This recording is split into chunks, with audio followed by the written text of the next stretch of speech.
How to change your default search engine on your iPhone. So first is Safari. So let's come out of Safari and let's go to our settings.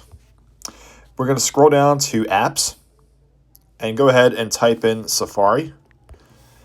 And from here, you want to go down to where it says search engine. As you see, mine says Google right now. So let's go ahead and change that to, let's say, Bing.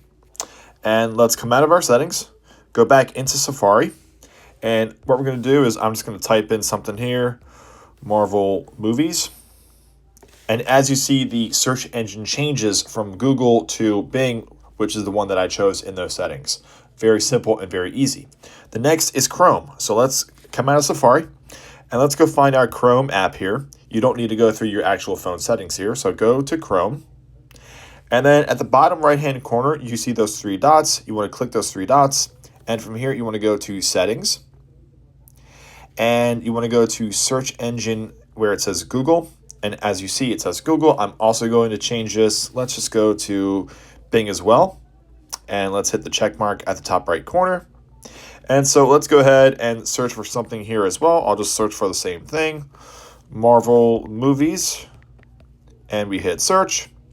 And now it used Bing instead of Google to bring those search results up. And that's it. It's super simple and super easy to change your default search engine on your iPhone.